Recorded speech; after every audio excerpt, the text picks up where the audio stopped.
Cinema शौकीन सबका स्वागत करता है। आज हम बात करने वाले हैं पेबैक के बारे में। यह कहानी है एक जिद्दी आदमी की जो अपने पैसों के लिए शहर के सबसे बड़े माफिया की धज्जियां उड़ा देता है। कहानी की शुरुआत होती है और हम पोर्टर नाम के आदमी को देखते हैं जो घायल है। उसके पीठ में 2 गोलियां लगी हैं और वो जमीन पे पड़ा हुआ है। तब उसे एक जानवरों का डॉक्टर उठाता है और दोनों गोलियां निकाल देता है। अब धीरे धीरे पोर्टर ठीक हो रहा है। जैसे ही वो बिल्कुल ठीक होता है वो सीधा आता है शहर की तरफ, मगर उसके पास अब कोई भी पैसे नहीं है कि वो आगे जा सके। तभी उसे एक भिखारी नजर आता है। पोर्टर जाकर के उसके पैसे उठा लेता है। भिखारी उससे लड़ने की कोशिश करता है मगर पोर्टर नहीं मानता। वो थोड़े से पैसे लेकर के पहुंचता है एक जगह पे खाना खाने के लिए, मगर उसे पता है कि खाना खाने के बाद फिर से उसके पास पैसे नहीं बचेंगे। फिर भी वो भरपेट खाना खाता है और चला आता है सड़क पे। वो चारों तरफ ढूंढ रहा है कि यहाँ पर कौन इंसान है जिसकी शक्ल उससे मिलती हो। तभी उसे एक आदमी नजर आता है। पोर्टर जाकर के उसे टकराता है और उसी समय बटुआ चुरा लेता है उसका और सीधा पहुंच जाता है बैंक में। उसे पता है कि वो इंसान उसी की तरह दिखता था, यानी अब वो उसके पैसे निकाल सकता है। पोर्टर के पास अब ठीक ठाक पैसे आ चुके हैं। वो सीधा पहुंचता है एक दुकान में अपने लिए अच्छे कपड़े खरीदने के लिए। फिर उसे आइडिया आता है कि अभी भी उस आदमी का कार्ड उसके पास है और कार्ड की मदद से वो बहुत सारी चीजें खरीद सकता है। तो वो बहुत सारी घड़ियां खरीदता है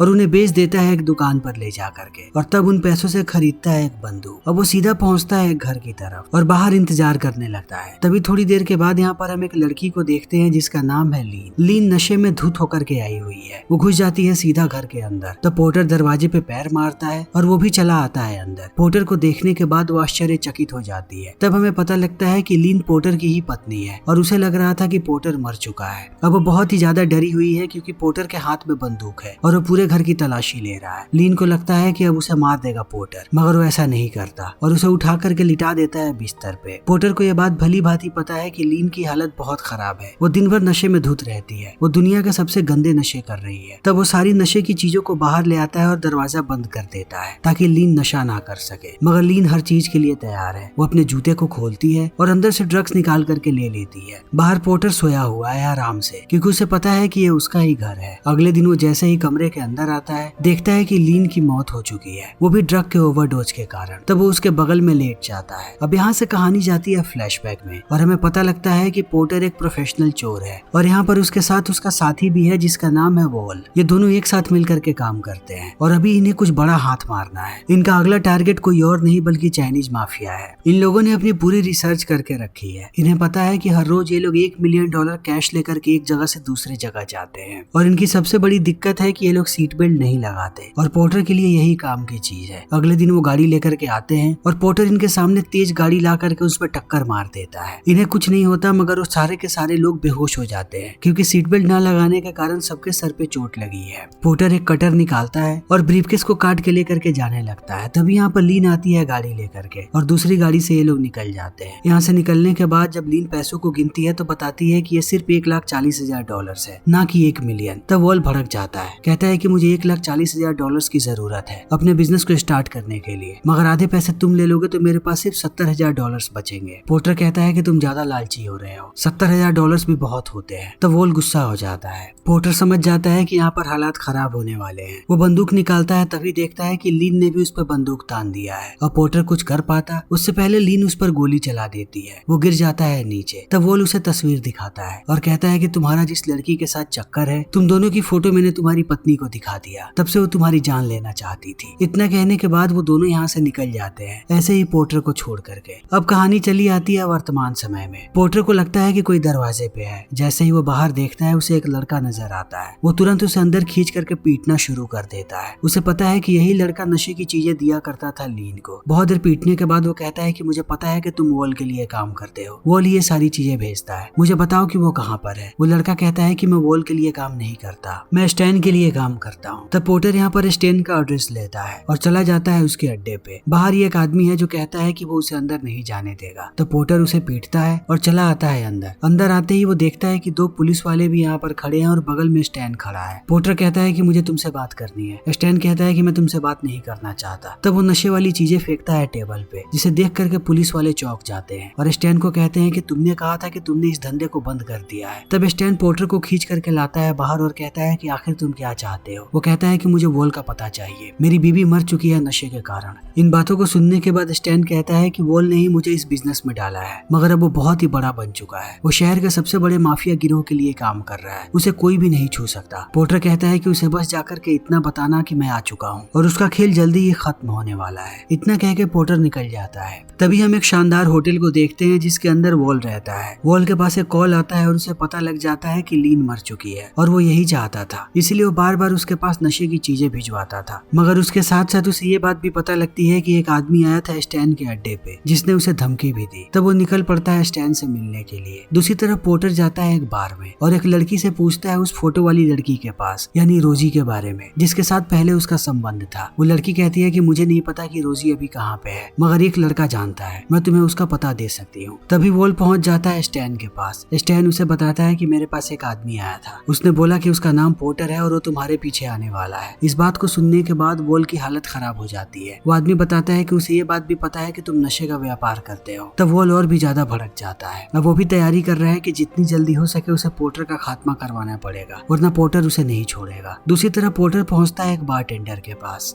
और उससे पूछता है कि मुझे बताओ रोजी कहाँ पे है। तब वो नहीं बताता। फिर पोर्टर उसकी धुलाई करता है। तब वो सीधा कॉल लगा देता है रोजी के पास। रोजी को पहले भरोसा नहीं होता कि पोर्टर अभी भी जिंदा है, मगर उसकी आवाज को पहचानने के बाद वो उसे ऊपर बुलाती है। ऊपर जाने के बाद हमें पता लगता है कि रोजी एक वेश्या है, मगर उसके क्लाइंट बहुत ही बड़े बड़े लोग हैं। पोर्टर भी उसका क्लाइंट था, मगर कहीं न कहीं ये दोनों एक दूसरे के लिए कुछ न कुछ तो महसूस करते हैं। पोर्टर कहता है कि मुझे बताओ कि वॉल कहाँ पे है और वॉल के बारे में तुम क्या जानती हो। रोजी बताती है कि वॉल एक हैवान आदमी है। हमारे ग्रुप की बहुत सारी लड़कियां वहाँ पर गई हुई थी, मगर वो सबको बड़ी ही बेरहमी से पीटता है। तब से उसे बैन कर दिया गया। अब हमारे गिरोह की कोई भी लड़की नहीं जाती उसके पास। पोर्टर कहता है कि वो कहाँ रहता है। रोजी उसे होटल का एड्रेस बताती है। कहती है कि वो होटल बहुत ही ज्यादा खतरनाक है, उस पूरे होटल में सिर्फ और सिर्फ माफिया वाले रहते हैं। पोर्टर जाने लगता है। तब वो कहती है कि अगर तुम वहाँ गए तब तुम्हारा बचना मुश्किल है, और अगर उन्हें पता लग गया कि वहाँ का एड्रेस मैंने तुम्हें दिया है तब वो मुझे भी नहीं छोड़ेंगे। पोर्टर कहता है कि तुम चिंता मत करो, चाहे मेरी जान भी चली जाए मगर मैं तुम्हारा नाम नहीं लूंगा। तभी हम वॉल को देखते हैं जो सोया हुआ है। अचानक उसकी आंख खुलती है और वो देखता है कि पोर्टर उसके सामने है। वो डर जाता है। पोर्टर उस पर बंदूक तान करके कहता है कि मेरे पैसे कहाँ हैं, मुझे मेरे $70,000 चाहिए। वॉल कहता है कि अब मैं काम करता हूँ यहाँ के माफिया के लिए और मैंने पैसे उन्हें दे दिए धंधे के लिए। पोर्टर कहता है कि मैं कुछ नहीं जानता, अगर कल तक मुझे मेरे पैसे नहीं मिले तब मैं तुम्हें जिंदा नहीं छोड़ूंगा। मगर इतने से भी पोर्टर का मन नहीं भरता। वॉल के बगल में जो लड़की होती है वो उसे कहता है कि अगर तुम्हें जिंदा रहना है तो इसे पीटो। वो वॉल को पीटने लगती है। तब उससे पूछता है कि मुझे बताओ कि मेरी और रोजी की फोटो तुम्हें कहाँ मिली। वॉल बताता है कि वो मुझे दूसरी वेश्या ने दिया था। पोर्टर कहता है कि क्या तुमने रोजी को भी पीटा है। वॉल कुछ नहीं बोलता। पोर्टर निकल जाता है यहाँ से। तभी वॉल भागते हुए पहुंचता है अपने बॉस के पास और उसे बताता है कि मुझे $70,000 चाहिए। जितने भी पैसे मैंने तुम्हें दिए हैं उनमें से $70,000 पोर्टर के हैं और कल तक मैंने पैसे नहीं दिए तो वो मुझे मार देगा। उसका बॉस कहता है कि तुम कब से डरने लगे, अगर मुझे पहले पता होता कि तुम डरने वालों में से हो तो मैं तुम्हें अपने गिरोह में शरीक ही नहीं करता। मेरे पास जो पैसे आ गए वो कभी भी वापस नहीं मिलते। ये सारे के सारे पैसे धंधे में लगने वाले हैं। अगर सच में तुम्हें डर लग रहा है तो तुम खुद उसका मुकाबला करो और अब से तुम इस होटल में भी नहीं रह सकते। जब तक पोर्टर वाला मामला सुलझ नहीं जाता तुम कहीं और जा करके रहो। जैसे ही वॉल यहाँ से जाता है हम उसके बॉस को बात करते हुए सुनते हैं। उसके बॉस का नाम है कार्टर। कार्टर कहता है कि लगता है शहर में कोई दमदार आदमी आया है जो सीधा हम लोगों से पंगा ले रहा है और उसने हवा निकाल दी वॉल की। वॉल पे नजर रखो, जितनी जल्दी हो सके उसका काम तमाम कर दो। बात हमारे गिरोह तक नहीं आनी चाहिए। दूसरी तरफ हम वॉल को देखते हैं जो परेशान है। वो सीधा उसी लड़की को कॉल करता है जिसके साथ वो रात में सोया था। उस लड़की का नाम है पॉल। वो चाइनीज माफिया से मिली हुई है। वो उसे कहता है कि कुछ समय पहले चाइनीज माफिया से जो पैसे चोरी हुए थे वो किसी और ने नहीं बल्कि पोर्टर ने ही चुराया था और वो मेरे पास आने वाला है, तो अपने गिरोह को तैयार करो।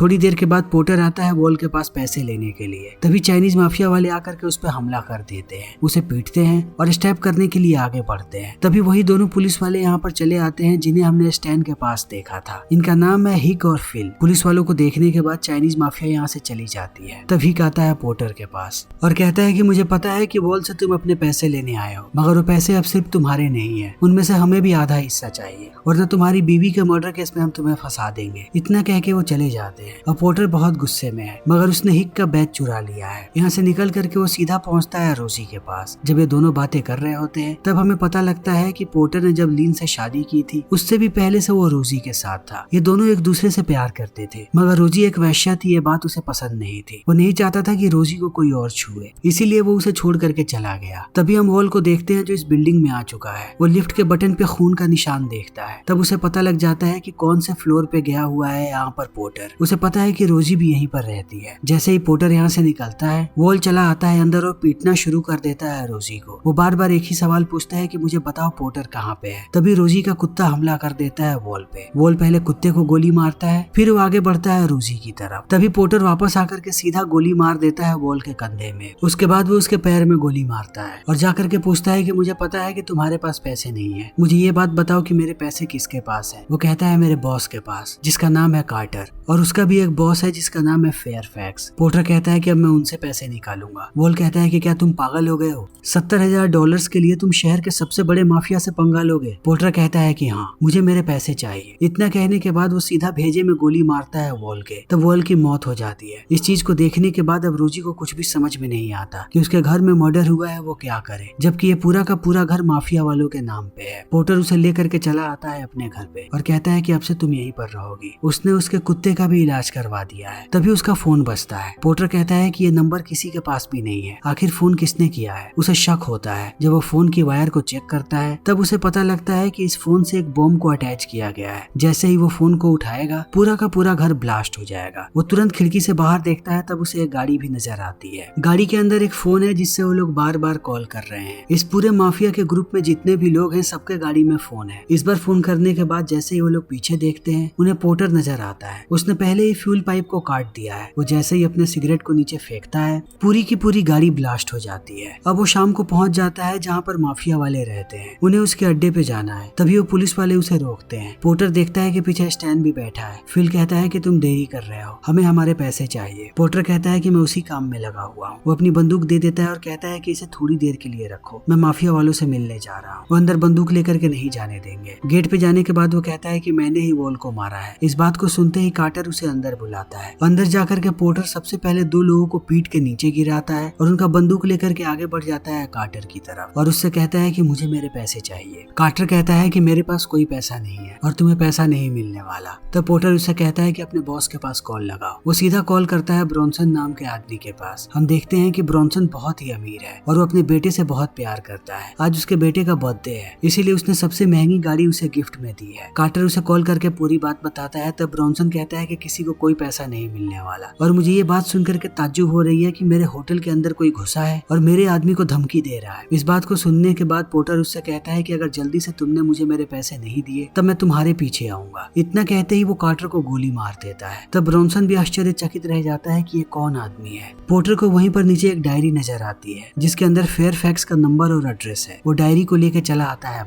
बाहर आते ही कुछ से कहता है कि पैसे कहाँ है। वो कहता है कि मुझे अभी 1-2 लोगों से और मिलना पड़ेगा तब पैसे मिलेंगे, मुझे मेरी बंदूक दो। तब वो पुलिस वाला उसे बंदूक देता है मगर पोर्टर बंदूक को नहीं छूता। वो पेपर में लेता है बंदूक को ताकि उस पे उसके उंगलियों का निशान ना जाए। अब वो सीधा बंदूक को रख देता है ला करके वॉल के लाश के पास और पुलिस वाले के बैच को भी उसके हाथ में रख देता है और इतने सबूत काफी है उन दोनों पुलिस वालों को फंसाने के लिए। फिर वो सीधा जाकर के मिलता है रोजी से। रोजी कहती है कि जितनी जल्दी हो सके हमें शहर छोड़ करके भागना पड़ेगा। पोर्टर कहता है कि हम कहीं नहीं भाग सकते, अगर हम भागे तो माफिया वाले ऐसे ही हमारे पीछे आते रहेंगे। इनसे बचने का एक ही तरीका है कि सारे माफिया वालों को हम खत्म कर दें। अब मैं जैसा कहता हूँ वैसा करो। वो सीधा रोजी को लेकर के पहुंचता है एक फाइट क्लब के बाहर। फाइट क्लब के अंदर जाकर के वो ढूंढता है ब्रॉन्सन के बेटे को। जैसे ही वो उसे मिलता है वो बाहर चला आता है। जैसे ही ब्रॉन्सन का बेटा जॉनी बाहर आता है, रोजी उसकी तरफ इशारा करके कहती है कि मैं तुम्हारे बर्थडे का गिफ्ट हूँ। वो खुश हो जाता है। वो रोजी के साथ चला आता है गाड़ी के अंदर। तब वो उसके हाथों में हथकड़ी लगा देती है और इस गाड़ी को पोर्टर चला रहा है, यानी इन लोगों ने ब्रॉन्सन के बेटे को किडनैप कर लिया। थोड़ी देर के बाद हम देखते हैं हिक्स को, जो अपने साथी के साथ फेयरफैक्स के घर के आगे है, क्योंकि उन लोगों ने अभी अभी अंदर जाते हुए पोर्टर को देखा था। फेयरफैक्स जैसे ही अंदर जाता है, पोर्टर उसके सामने चला आता है और उससे कहता है कि ब्रॉन्सन को कॉल लगाओ, मुझे मेरे पैसे चाहिए। बात करने के बाद ब्रॉन्सन भी पागल हो जाता है। उसे डर लग रहा है कि कहीं ये आदमी मार न दे फेयरफैक्स को। वो पैसे देने के लिए मान जाता है मगर पोर्टर की एक ही शर्त है कि पैसे देने के लिए खुद ब्रॉन्सन आएगा। उसे ये बात पता है कि ब्रॉन्सन कभी भी कुछ भी कर सकता है, वो अब कभी भी जिंदा नहीं छोड़ेगा पोर्टर को। ब्रॉन्सन कहता है कि मैं नहीं आऊंगा। तब वो बताता है कि तुम्हारा बेटा मेरे पास है। तब ब्रॉन्सन भड़क जाता है। वो कहता है कि अब तुमने लाइन क्रॉस कर दी है, अब तुम जिंदा नहीं बचने वाले। मगर इन बातों से कोई फर्क नहीं पड़ता पोर्टर को। बाहर हम उन दोनों पुलिस वालों को देखते हैं। अब उनके पास आते हैं इंटरनल अफेयर्स वाले और सारे सबूतों को दिखाते हैं कि इन दोनों ने मर्डर किया है वॉल का, यानी ये दोनों हमेशा के लिए जाने वाले हैं अंदर। जैसा सोचा था पोर्टर ने सब कुछ वैसा ही हो रहा है, मगर वो जैसे ही बाहर आता है बिल्डिंग से, स्टैन आकर के बंदूक तान देता है उस पे। फिर उसे गाड़ी में बैठा के कहता है कि अब माफिया वाले मुझे माला माल कर देंगे। तभी यहाँ पर चाइनीज माफिया वाले चले आते हैं और वो अंधाधुंध गोलियां चलाने लगते हैं। पोर्टर छुप जाता है स्टैंड के पीछे और चुपके से निकल जाता है गाड़ी से बाहर, और बाहर आते ही वो चाइनीज माफिया वालों पे गोलियां चलाना शुरू कर देता है। तब वो गाड़ी रिवर्स करके उसे कुचलने की कोशिश करते हैं, मगर वो बड़ी ही चालाकी से चला आता है गाड़ी के नीचे और एक एक करके सबको छल्ली कर देता है। मगर अभी भी पॉल जिंदा है। जैसे ही वो बाहर आता है पॉल उस पर बंदूक तान देती है, मगर पॉल के बंदूक में गोलियां नहीं है। पोर्टर उसकी आंखों में देखता है और अपनी बंदूक नीचे कर लेता है ताकि वो उसकी जान बख्श दे। तभी फेयरफैक्स के लोग पीछे से आकर के उसके सर पे मार के बेहोश कर देते हैं। इस बार जब उसकी आंख खुलती है तब वो अपने आप को पाता है एक फैक्ट्री में। फेयरफैक्स के लोग चारों तरफ फैले हुए हैं और एक ही सवाल पूछ रहे हैं कि बताओ जॉनी कहाँ पे है, मगर पोर्टर कुछ नहीं बताता। तभी यहाँ पर ब्रॉन्सन आता है सारे पैसों को लेकर के, कहता है कि $1,40,000 हैं जो वॉल ने दिए थे, इन्हें लो और बताओ कि जॉनी कहाँ है। जब वो कुछ नहीं बोलता तब ये लोग उसे टॉर्चर करने लगते हैं। कुछ देर के बाद वो एक अपार्टमेंट का एड्रेस बताता है। ब्रॉन्सन कहता है कि हमें तुम पे भरोसा नहीं है, तुम भी साथ चलो। ये लोग उस अपार्टमेंट के बाहर आते हैं और गाड़ी में पोर्टर को छोड़ करके फेयरफैक्स और ब्रॉन्सन दोनों जाने लगते हैं अपार्टमेंट की तरफ। जैसे जैसे वो लोग आगे बढ़ रहे हैं वैसे वैसे पोर्टर पीछे से डिक्की से चला आता है बाहर सीट को काट करके और गाड़ी में पड़ी फोन से कॉल करता है अपार्टमेंट के अंदर।